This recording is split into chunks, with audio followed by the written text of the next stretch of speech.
మన ప్రభువైన యేసుక్రీస్తు నామములో మీ అందరికీ శుభములు తెలియచేయచ్చు ఉన్నాను. ప్రియులారా, త్రిత్వం తర్వాత 16వ ఆదివారం కొరకు ఏర్పాటు చేయబడిన దైవలేఖన భాగములు ఎఫెసీ పత్రిక 3వ అధ్యాయం 13 నుండి 21 వరకు, లూకాసు వార్త 7వ అధ్యాయం 11 నుండి 17 వరకు. ఈ రెండు పాఠ్య భాగముల ఆధారంగా నేను ఏర్పాటు చేసుకున్న అంశము అడుగు వాటన్నిటికంటేను ఊహించు వాటన్నిటికంటేను అత్యధికముగా చేయు శక్తిగల దేవుడు. శక్తిగల దేవుడు, మన దేవుడు గొప్ప శక్తి కలిగిన వాడు, ఆల్మైటీ గాడ్. ఆయనకున్న శక్తి ఏమిటో పౌలు ఎఫెసీ పత్రికలో చాలా స్పష్టంగా వివరిస్తూ ఉన్నాడు. ఎఫెసీలకు రాసిన పత్రిక 3వ అధ్యాయం 20-21 వచనాలు. మనలో కార్యసాధకమైన తన శక్తి చొప్పున మనము అడుగు వాటన్నిటికంటేను ఊహించు వాటన్నిటికంటేను అత్యధికముగా చేయ శక్తి గల దేవునికి క్రీస్తు యేసు మూలముగా సంఘములో తరతరములు సదాకాలము మహిమ కలుగునుగాక. ఆమేన్. శక్తిగల దేవుడు, మన దేవుడు ఎంత శక్తి కలిగిన వాడో ఆనాటి ఎఫెసీ సంఘానికి పౌలు జ్ఞాపకం చేస్తూ ఉన్నాడు. శ్రమల ద్వారా ఉన్నటువంటి లేతే దేవునికి వ్యతిరేకంగా ఉన్నటువంటి ప్రజలను సమీపంగా మార్చినటువంటి ప్రభువు, దూరస్తులను సమీపస్తులుగా చేసి మధ్య గోడను పడగొట్టి ఏకము చేసినటువంటి ప్రభువు, దేవుని ఇంటివారిగా మనలను మార్చిన ప్రభువు, ఆయన కుటుంబము మనమై ఉన్నాము అనే విషయాన్ని జ్ఞాపకం చేస్తూ ఉన్నాడు ఈ వచనాలలో. ఎఫెసీ పత్రిక మనమందరం కూడా స్పష్టంగా చదివితే దేవుని యొక్క బిడలగా, ఆయన కుటుంబంగా, ఆయన ఇంటి వారిగా మనము ఏ రీతిగా ఉండాలో చాలా స్పష్టంగా మనకి జ్ఞాపకం చేస్తూ ఉన్నాడు. 14వ వచనం, ఈ హేతువు చేత పరలోకమందును భూమి మీదను ఉన్న ప్రతి కుటుంబము ఏ తండ్రిని బట్టి కుటుంబమని పిలువబడుచున్నదో ఆ తండ్రి ఎదుట నేను మోకాళ్ళుని మీరు అంతరంగ పురుషుని యందు శక్తి కలిగి ఆయన ఆత్మ వలన బలపరచబడినట్లుగాను క్రీస్తు మీ హృదయములలో విశ్వాసము ద్వారా నివసించున్నట్లుగాను అని చెబుతూ దాని క్రీస్తు ప్రేమను మీరు గ్రహించండి అనే విషయాన్ని పొడవు వెడల్పు ఎత్తు లోతు అని కొలమానంతో కొలుస్తూ ఉన్నాడు. ఇటువంటి ప్రేమామయుడు, ఇటువంటి దీర్ఘశాంతుడు ఎంత శక్తి కలిగిన వాడో ఆ అధ్యాయములో చివరి భాగంలో వ్రాస్తూ ముగించాడు. ఆమేన్ అని చెప్పి. ప్రియులారా, ఇటువంటి శక్తి కలిగిన దేవుణ్ణి మనము కొన్ని ఉదాహరణలతో ధ్యానం చేద్దాం. ఎందుకంటే చాలాసార్లు దేవుని శక్తి చాలా గొప్పది అని మనం చెబుతూ ఉంటాం. గ్రహింపుకొచ్చేసరికి అనుభవం లేక ఎదుటివాని సాక్ష్యాల ద్వారా విస్మయము నిందుతూ ఉంటాం, ఆశ్చర్యపడుతూ ఉంటాం. లైక్ నాయిను విధవరాలి కుమారుడు స్వస్థ పొందుకున్నప్పుడు చుట్టూ ఉన్న వారందరూ కూడా ఆశ్చర్యపడ్డారు, కానీ విశ్వాసం ఉంచలేదు, ఆశ్చర్యపడ్డారంతే. ఇక్కడ మనం కూడా ఇన్ ద సేమ్ వే ప్రస్తుత సినారిలో కూడా మనం ఆలోచన చేస్తే, దేవుడు నా జీవితంలో గొప్ప కార్యం చేశాడు అని ఎవరైనా ఒక సాక్ష్యం చెప్పినప్పుడు ఆ సాక్ష్యాన్ని బట్టి ఆశ్చర్యపడతారే కానీ దేవుని శక్తిని రుచి చూడని వారు చాలామంది మన చుట్టూ కనబడతారు. ఆయన శక్తిని అనుభవించలేని వారు కనబడతారు. పైకి భక్తి కలిగిన వారు ఉంటారు కానీ దేవుని శక్తిని ఆశ్రయించని వారు ఉంటారు, ఆయన మహిమను పొందలేని వారు ఉంటారు. ఇలాంటి వారందరి కొరకు మనమందరము ఒకవేళ ఆ జాబితాలో, ఆ గుంపులో గనక ఉంటే వాటిలో నుండి బయటికి రావాలని పౌలు యొక్క ఉద్దేశము, నేటి వర్తమాన యొక్క సారాంశము. ప్రియులారా, దేవుని శక్తి, క్రీస్తు ప్రభు యొక్క శక్తి ఏంటి? లోకము క్రీస్తు ప్రభు శక్తిని శంకిస్తూ ఉంది. క్రీస్తు ప్రభు యొక్క శక్తిని గురించి అనేక ప్రశ్నలు వేస్తుంది. క్రీస్తు ప్రభు వారి యొక్క శక్తిని గురించి రకరకాలుగా ఊహాగానాలను చిత్రీకరిస్తున్నటువంటి ఈ ప్రజెంట్ సినారియోలో క్రీస్తు శక్తిని నువ్వు ఎలాగా సంఘానికి, సమాజానికి చూపించగలుగుతావు? ఉదాహరణలను మనం గమనించుతూ, దేవుని యొక్క కుమారుడిగా ఈ లోకానికి అవతరించిన ప్రభువే తండ్రి, కుమార, పరిశుద్ధాత్మగా త్రియేక దేవునిగా ఉన్నాడని ఆయన గురించి చిత్రకాలములో మనం ప్రస్తావిస్తూ దైవ శక్తి క్రీస్తు ద్వారా ఎలా ప్రజ్వలింపబడింది, ప్రారంభ దినాలలో దేవుని శక్తి ఏ రీతిగా ఇవ్వబడిందో మనం ధ్యానం చేద్దాం. ప్రియులారా, ప్రభు శక్తిని గురించి పౌలు చాలా చక్కగా వివరించాడు. అడుగు వాటన్నిటికంటే, ఊహించు వాటన్నిటికంటే అత్యధికమైన మేలులు చేసేటువంటి దేవుడు మన దేవుడు. ఈరోజు మన ఊహ రకరకాలుగా ఉంటాయి. నాకు అది కావాలి, ఇది కావాలి అని అనేక రకాలైనటువంటి ఊహాలోకములో చాలాసార్లు విహరిస్తూ ఉంటాం. అయితే ప్రియులారా, నీ ఊహ దేవునికి అంగీకారయోగ్యమైనటువంటి ఊహగా ఉండాలి. నీ ఊహలో నీవు చేసే ప్రతి ఊహ ఎలా ఉండాలంటే ప్రభువు దృష్టిలో అది అనుకూలంగా ఉండాలి. దేవుడు ఆ ఊహను కూడా అందనటువంటి కార్యాలు కొన్ని సందర్భాల్లో మన జీవితాలకు చేస్తాడు. ఊహించనివి మనం ఊహించాం, అసలు జరుగుతుందని అనుకోం. కొన్నిసార్లు మనం అడగం కూడా, అడగకపోయినా మనం ఊహించకపోయినా లేకపోతే మన ఊహకు మించి కార్యాలు జరుగుతాయి. నాయను అనేటువంటి ఒక గ్రామంలో ఆ విధవరాలి యొక్క కుమారుడు చనిపోయాడు. వారందరూ కూడా చనిపోయిన బాధలో ఉన్నారు. తల్లికి ఒకటే కుమారుడు చనిపోయాడు, చాలా బాధపడుతూ ఉంది. గమనించండి, నజరేతుకు నాయీను పట్టణానికి సుమారుగా 5 మైళ్ళ దూరం ఉంటుంది. దానికి మించి అటు ఇటుగా ఒక 5 మైళ్ళ దూరం ఉంటుంది. నజరేతులో పెరిగిన యేసు ప్రభు వారు తన చుట్టూ ఉన్నటువంటి తన కుటుంబస్తులుగా, ఆ గ్రామస్తుల చుట్టుపక్కలంతా కూడా యేసుని గురించిన విన్నవారు, తెలుసుకున్నవారు, రకరకాల ప్రభువుగా అంగీకరించిన వారు అప్పటికే మనం చూస్తూ ఉన్నాము. కనాను విందు ఆశీర్వాదం జరిగింది. ఇంకా రకరకాల కార్యక్రమాలు యేసు ప్రభు వారు చేశారు, అద్భుతాలు చేశారు, స్వార్థ ప్రకటించారు. ఇలాంటి పరిస్థితుల్లో యేసు ప్రభు వారు ఆ గ్రామం దగ్గరికి వెళుతూ ఉన్నప్పుడు అక్కడ ఆ ప్రాంతంలో ఆ పాడి మీద పడి చనిపోయి ఉన్నటువంటి ఆ బిడ్డను చూచాడు, రోదిస్తున్న తల్లిని చూచారు. తల్లిని చూచి ఆయన కనికరపడ్డాడు అనే మాట అక్కడ లూకాసు ఇప్పుడు చాలా స్పష్టంగా రాయడం మనం చూస్తూ ఉన్నాం. ఆ ఊరి జనులు కూడా అక్కడ ఉన్నారు. ఆ గవిని దగ్గరికి వచ్చినప్పుడు యేసు ప్రభుల వారు ఆ యొక్క చనిపోయినటువంటి కుమారుని చూచి, ప్రభువు ఆమెను చూచి ఆమె యందు కనికరపడి ఏడవవద్దు ఆమెతో చెప్పాడు. దగ్గరకు వచ్చి పాడిన ముట్టగా మోయిచున్నవారు నిలిచిరి. ఆయన, చిన్నవాడ లెమ్మని నీతో చెప్పుచున్నానను. వాడు లేచాడు. లేచిన తర్వాత ఆయన అతని తల్లికి అప్పగించను. ఇది ప్రాముఖ్యమైన వచనం. ఆయన అతని తల్లికి అప్పగించను. తల్లి ఇమాజినేషన్లో కూడా ఏమాత్రం కూడా ఊహించుండదు. తన ఊహకు అందని కార్యము ప్రభు అక్కడ చేశాడు. ఎందుకంటే ఆమె ఒకడే కుమారుడు, విధవరాలిగా ఉంది. అలాంటి వారి ఎడల ప్రేమ చూపాలి. అలాంటి వారి ఎడల క్రీస్తు తండ్రిగా ఒక తండ్రిగా ఆయన తన యొక్క కర్తవ్యాన్ని నిర్వర్తించేవాడిగా ఉన్నాడు అనే విషయాన్ని మనం జ్ఞాపకం చేసుకోవాలి. ఇక్కడ తిమోతికి రాసినటువంటి పత్రిక 5వ అధ్యాయం 4-5 వచనములు, ఏ విధవరాలైన పిల్లలు కానీ మనవలు కానీ ఉండిన ఎడల మీరు మొదట ఏం చేయాలంటే తన ఇంటి వారి ఎడల భక్తి కనబరుచుకోవాలి. భక్తి అంటే యాకోబు 1:20 చెప్తాడు, విధవరాన్ని పరామర్శించి వారి ఇబ్బందుల్లో వారిని పరామర్శించి వారికి తోడుగా నిలబడ్డమే. సో యేసు ప్రభుల వారు వారి మీద కనికరపడి ఈ విధవరాలి యొక్క ఆత్మఘోషను ఆ లోకంలో తండ్రి స్థానములో ఆయన వచ్చి తన బిడల ఎడల కలిగినటువంటి ఆ బాధను నివృత్తి చేయటానికి ఊహకు అందని ఆశీర్వాదాన్ని అక్కడ అందించాడు. ప్రియులారా, మీరు గమనించండి, ప్రభువు చేసిన అద్భుత కార్యము, ఆ ఊహకందని కార్యాన్ని బట్టి అక్కడ ఉన్న వారు అందరూ ఆశ్చర్యపడ్డారు. ఆశ్చర్యపడమే కాదు, దేవుణ్ణి మహిమపరిచారు. అదే మాట అక్కడ రాయబడుతుంది. వారు ఆశ్చర్యపడి దేవుణ్ణి మహిమపరిచారు. వారందరూ భయాక్రాంతులైపోయారు. అందరూ భయాక్రాంతులైపోయి మనలో గొప్ప ప్రవక్త బయలుదేరి ఉన్నాడని, దేవుడు తన ప్రజలకు దర్శనమును అనుగ్రహించి ఉన్నాడని దేవుణ్ణి మహిమపరచు. ఈ వార్త ఆ ప్రదేశం అంతా కూడా వ్యాపించేసింది.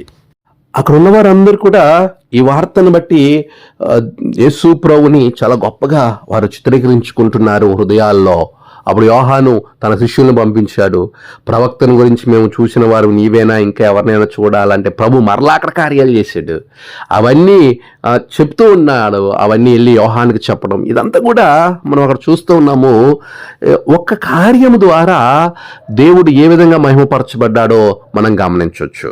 ప్రియులారా, ప్రభువు మన ఊహకు అందని కార్యాలు మన జీవితంలో జరిగిస్తాడు. ఈరోజు ఒకవేళ నువ్వు దేవుణ్ణి అడగడానికి కూడా ఇబ్బంది పడుతున్నావేమో, నీ హృదయంలో ఉన్న బాధను చెప్పుకోలేకపోతున్నావేమో, మనుషులకు చెప్పుకోలేకపోతున్నావేమో, ఏం చేయాలో అర్థం కానిటువంటి పరిస్థితుల్లో నువ్వు ఉన్నావేమో. కానీ ప్రభు అంటున్నాడు, నీ ఊహలో నువ్వు కలిగి ఉన్న పెయిన్ ఏదైతే ఉందో దానిని బట్టి నువ్వు అంగలారుస్తూ ఉండగా ఆ మూలిగలో నుండి ఆ స్వరము దేవునికి మొరపెడుతూ ఉంటుంది. ఆ మూలిగ ద్వారానే ప్రభు నీ అందు కనికరం ఉంచి నీ ఊహకు అందని ఆశీర్వాదము నీకు అనుగ్రహిస్తాడు. రెండవదిగా మనం చూస్తే అడుగు వాటన్నిటికంటే ఏంటి అడిగేవి, ఏ సందర్భంలో అని మనం చూస్తే కేవలం ఒక 2 సందర్భాలు మీకు నేను జ్ఞాపకం చేస్తాను. ఊహకు 1 చెప్పాను, అడిగిన వాటికి 2 సందర్భాలను. మనం అడుగు వాటన్నిటికంటే అత్యధికమైన మేలు చేసే దేవుడు మనందరికీ తెలుసు. సొలొమోను గురించి మనం చూస్తే రాజులు మొదటి గ్రంథములో 3వ అధ్యాయము మీరు ఆలోచన చేస్తున్నప్పుడు సొలొమోను రాజు అవుతాడు. రాజు అయిన తర్వాత ఆ మొదటి 13 వచనాల భాగము మీరు ఆలోచన చేస్తే సొలొమోను చేసినటువంటి ప్రార్థన చాలా గొప్పగా ఉంటుంది. ఆయన నడిపించటం కొరకు ఆయన ప్రార్థన చేస్తూ ఉంటాడు. ఆయన చేసిన ప్రార్థనలో 2 ఉదాహరణలు, ఒకటి సొలొమోను అని చెప్పాను కదా. రాజులు మొదటి గ్రంథము 3వ అధ్యాయము 7 నుండి 10 వచనాల్లో, మరి ముఖ్యంగా 7, 8, 9 వచనాలు కనుక మనం చూస్తే, ఆయన రాజు అయిన తర్వాత తన రాజ్యాన్ని, దేవుని యొక్క రాజ్యాన్ని, దేవుని యొక్క బిడ్డలను పరిపాలించుటకు శక్తినిమ్మని ఆయన ప్రార్థన చేస్తాడు. చూసారా పిల్లరా, చేసిన ప్రార్థన మీరు గమనించండి. ఇక్కడ మనం చూస్తాం ఆయన చేసిన ప్రార్థన ఏంటి. 7వ వచనం నుండి మీరు క్రిందకి చదువుకుంటూ వెళితే అక్కడ మనం చాలా స్పష్టంగా మనకు కనబడుతుంది. 9వ వచనంలో, ఇంత గొప్పదైన నీ జనమునకు న్యాయము తీర్చగలవాడెవడు, కాబట్టి నేను మంచి చెడ్డలు వివేచించి నీ జనులకు న్యాయము తీర్చునట్లు నీ దాసుడనైన నాకు వివేకము గల హృదయము దయచేయము. నీ ప్రజలను నడిపించడానికి వివేకం కలిగిన హృదయం దయచేయి, ఎందుకంటే నేను బాలుడను, నాకు జ్ఞానం సరిపోదని తన్ను తాను దేవుని సన్నిధిలో ఒప్పుకుని ప్రభు సహాయం కొరకు ప్రార్థించాడు. ఎవరిని కొరకు? తన కొరకు అడగలే, దేవుని ప్రజలను నడిపించడం కొరకు అడిగాడు. అందుకే ప్రభు అక్కడ చూస్తే అతను చేసిన ప్రార్థనకు మించి అడిగిన దానికంటే ప్రభువే చెప్తున్నాడు స్వయంగా. చూడండి, మీరు గమనించండి, క్రిందకి చదివితే, బుద్ధి వివేకము గల హృదయము నీకు ఇచ్చుచున్నాను, పూర్వీకులలో నీ వంటి వాడు ఒకడును లేడు, ఇక మీదట నీ వంటి వాడు ఒకడును ఉండడు, మరియు నీవు ఐశ్వర్యమును ఘనతను ఇమ్మని అడగకపోయినను నేను వాటిని కూడా నీకు ఇచ్చుచున్నాను. అడుగు వాటన్నిటికంటే ఎక్కువ ఇచ్చేటువంటి దేవుడు. ప్రియులారా, నువ్వు 10 రూపాయలు అడిగితే దేవుడు నీకు 1000 రూపాయలు ఇస్తాడు. అంత గొప్ప ఆశీర్వాదం. లేక నువ్వు ఒక సమస్య నుంచి విడుదల కావాలని కోరుకుంటే దేవుడు దానికి మించి నీకు చేస్తాడు. అది 2వ విషయంలో నీకు జ్ఞాపకం చేస్తాను. అడుగువాటి అనే సందర్భంలో మొదటిది ఈ పరిపాలన సంబంధమైన లేకపోతే ప్రార్థనలో సొలొమోను ఏ విధంగా పొందుకున్నట్టు జ్ఞాపకం చేశాను. 2వది శ్రమలలో దేవుడు ఏ విధంగా నీకు సమస్య నుంచి నిన్ను పరిష్కరించి బయట పెడతాడో, నువ్వు అడిగిన దానికంటే ఎక్కువ ఎలా ఇస్తాడో ఒక మంచి ఉదాహరణ. 2వ ఉదాహరణగా యెహోషాపాతుని మనము గమనించవచ్చు. యెహోషాపాతు జీవితంలో మీరు గమనించండి, శ్రమలను బట్టి దేవునికి ప్రార్థన చేస్తాడు. దినవృత్తాంతాలు 2వ గ్రంథం 20వ అధ్యాయం అంతా మీరు జాగ్రత్తగా కనుక చదవగలిగితే, 20 అధ్యాయం మొత్తం చదివితే అద్భుతమైన విషయాలు, చాలా అద్భుతమైన క్యారెక్టరిస్టిక్స్, దేవుని యొక్క రాజు, దేవుని కొరకు నిలబడినటువంటి రాజును గురించి మనం చూడొచ్చు. ప్రియులారా, యెహోషాపాతు ఒక రాజు.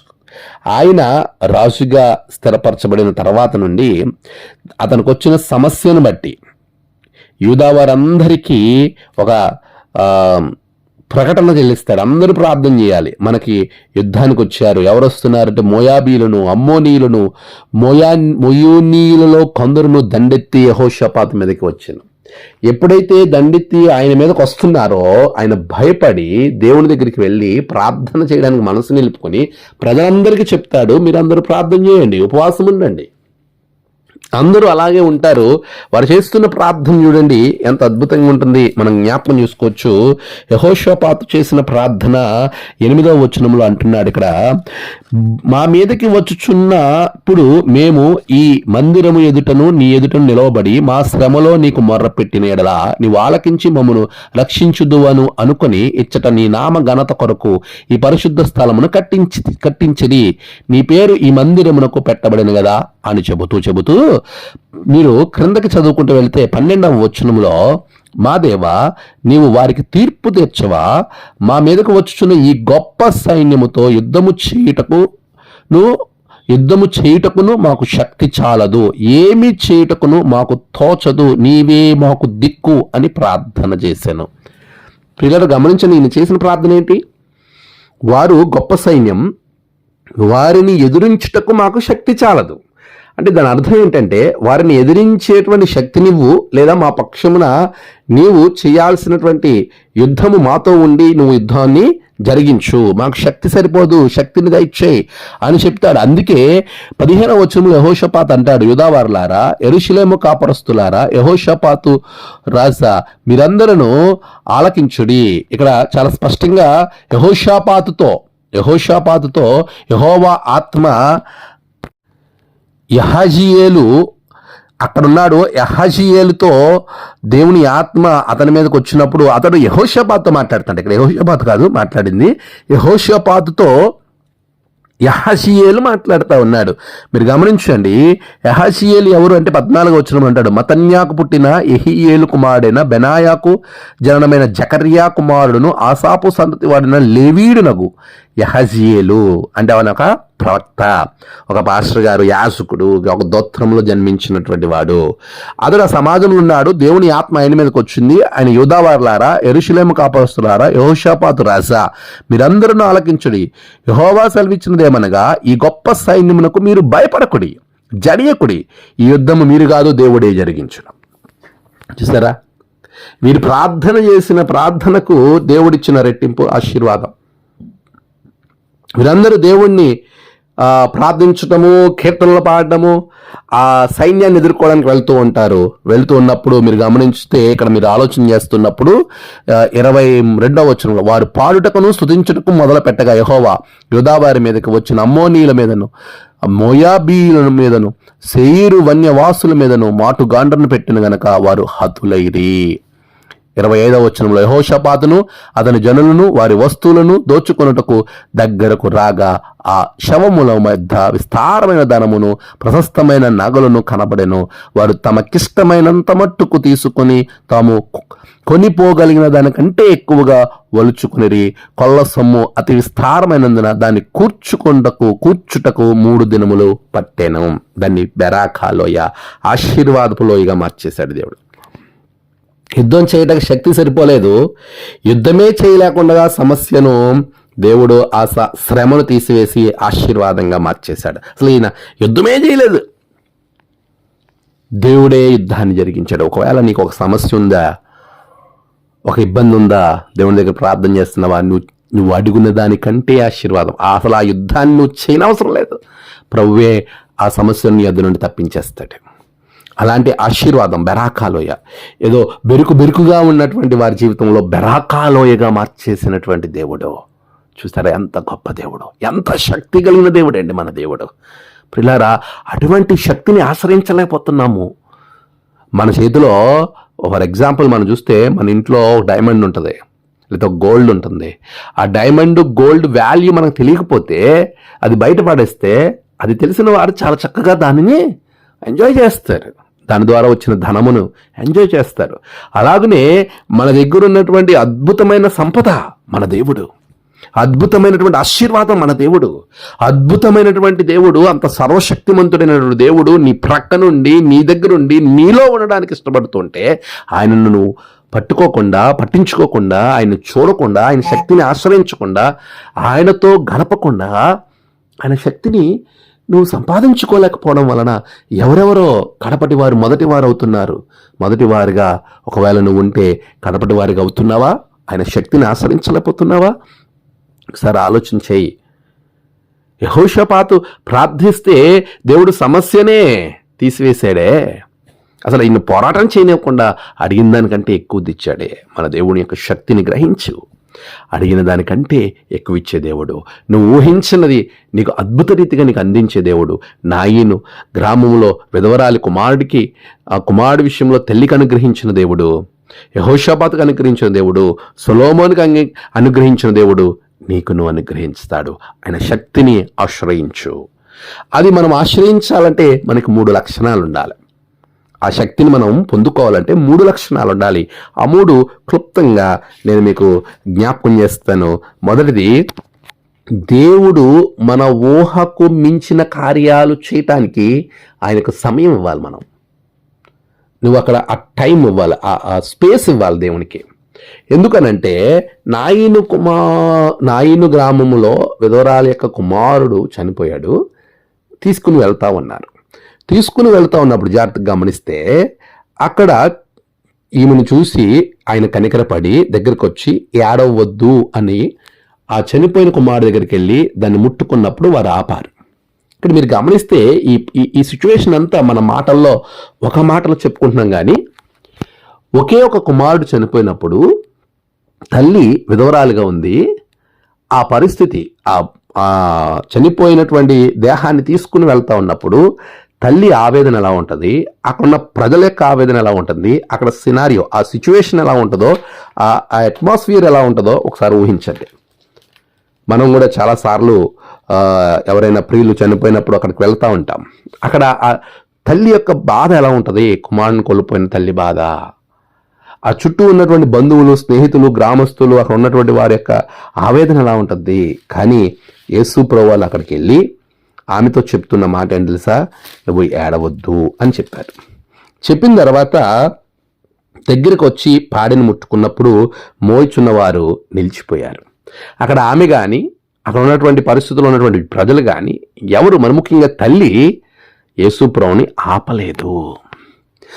అక్కడ చిన్నవాడా నువ్వు లే అని చెప్పినప్పుడు కూడా యేసు ప్రభువుని ప్రశ్నించలేదు. మేము అసలే బాధలో ఉన్నాం, నువ్వు ఎందుకు ఇలాంటివన్నీ చేస్తూ ఉన్నావు, వెళ్ళనివ్వకుండా ఎందుకు ఆపుతున్నావు, లేక ఆపిన తర్వాత చిన్నవాడ లే అంటే చనిపోయిన వాడిని లేమ్మంటున్నావు ఏంటి అని, మేము ఎంత చిన్నగా మీకు కనబడుతున్నామా, మా ఎడలు నీకు ఎందుకు అంత చిన్న చూపు, ఇంకా ఏ రకంగా కూడా ఎలాంటి ప్రశ్న వేయలేదు, మారు మాట మాట్లాడలేదు. చనిపోయిన వాడి దగ్గరికి వెళ్ళి చిన్నవాడ లెమ్ము అన్నప్పుడు తల్లి మౌనంగా ఉండిపోయింది.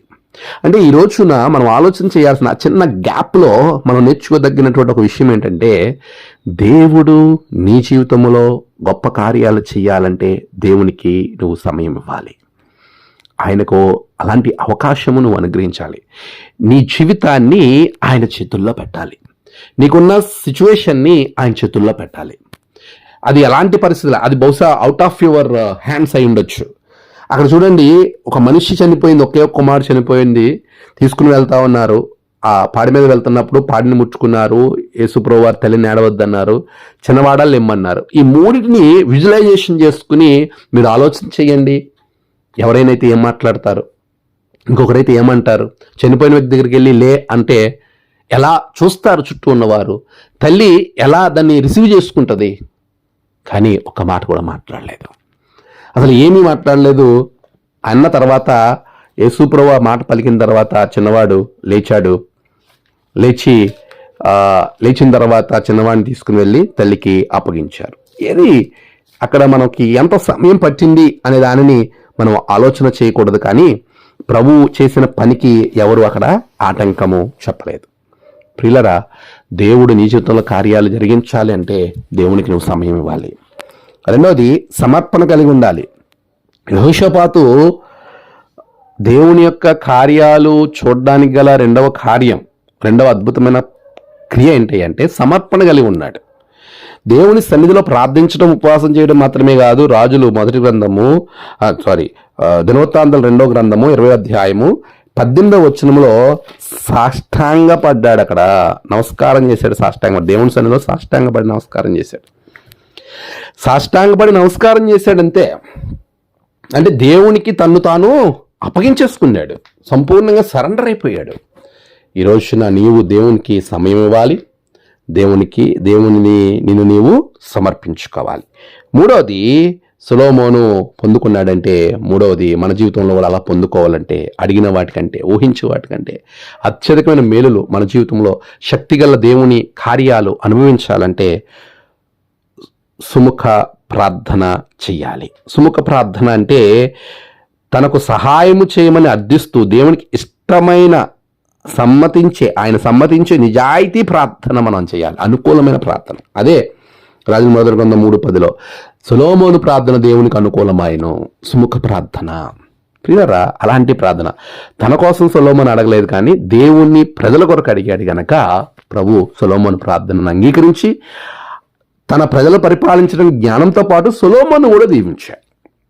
ప్రియులారా, ఈ 3 విషయాలు, దేవునికి సమయం ఇవ్వాలి, నిన్ను నీవు దేవునికి సమర్పించుకోవాలి, దేవునికి సుముఖ ప్రార్థన చెయ్యాలి. ఈ 3 సాలో నువ్వు చేయగలిగినప్పుడు దేవుడు నీ జీవితంలో నువ్వు అడిగిన దానికంటే, నువ్వు ఊహించిన దానికంటే అద్భుత కార్యాలు నీ జీవితంలో చేస్తాడు. అతి కృపాశీర్వాదాలు నీకే కాదు, నీతో ఉన్న అలాంటి ప్రార్థన చేసిన ప్రతి ఒక్కరికి, నీ కుటుంబానికి, ప్రతి ఒక్కరికి ప్రభువు అనుగ్రహిస్తాడు. ఈ రిఫర్మేషన్ మంత్లో మార్టిన్ లూథర్ చేసినటువంటి అద్భుతమైన ప్రార్థన, ఆయన సంఘాన్ని సంస్కరించడానికి 95 సిద్ధాంతాలు ప్రకటించిన తర్వాత, అంటించిన తర్వాత ఆయన మీదకి ఒక డిగ్రీ జారీ అయింది, నువ్వు సంజాయిషి చెప్పుకోవాలని. అది అందరూ చూస్తుండగా చింపివేసి తగలబెడితే మరలా రెండవసారి ఆయనకు ఒక డిగ్రీ ఇచ్చినప్పుడు ఆయన సమాధానం చెప్పడానికి వచ్చిన వేళ, ఆయన సమాధానం చెప్పడానికి ముందు ఆయన ఒక ప్రార్థన చేస్తాడు. Lord, here I am, Lord help me, here I am, Lord help మీ. అదే మనం కీర్తన పుస్తకంలో, ఆంధ్ర క్రైస్తవ కీర్తన పుస్తకం, పెద్ద కీర్తన పుస్తకంలో, లూథరన్ ఆర్డర్ ఆఫ్ వర్షిప్ కలిపి ఉన్నటువంటి కీర్తన పుస్తకంలో ఈ వెనక భాగం మీద అది రాస్తుంటుంది, here I am, Lord help me. నిజమే, దేవా సహాయం చెయ్యని సంఘాన్ని సంస్కరించడం కొరకు ప్రార్థన చేశాడు కాబట్టి దేవుడు ఆయనకి సహాయం చేశాడు. ఆయన ఊహించిన దానికంటే అత్యధికమైన సహాయం చేశాడు. సంఘం సంస్కరించబడ్డది. ప్రియులారా, ఈరోజున మనము ప్రభువుకు సమర్పించుకుందాం, ప్రభువుకు సమయం ఇద్దాం, సముఖ ప్రార్థన చేద్దాం. ప్రభు ఇచ్చినటువంటి జీవితాన్ని దేవుని కొరకు, దేవుని నా మహిమార్థమే జీవిద్దాం. దేవుడు నిన్ను, నీ కుటుంబాన్ని ఆశీర్వదించునుగాక. ఆమేన్. ప్రార్థన. సర్వోన్నతుడా, గొప్ప దేవ, ఆశీర్వాదకరమైన, దీవెనకరమైన జీవితాలు నీ బిడ్డలకు దయచేయండి. ఆశీర్వాదంతో నింపండి. మీరే మహిమ పొందండి. వారు అడిగిన దానికంటే, ఊహించిన దానికంటే అత్యధిక మేలులు బిడ్డలకు అనుగ్రహించమని క్రీస్తు పెరట అడిగి వేడుకొంచున్నాం తండ్రి.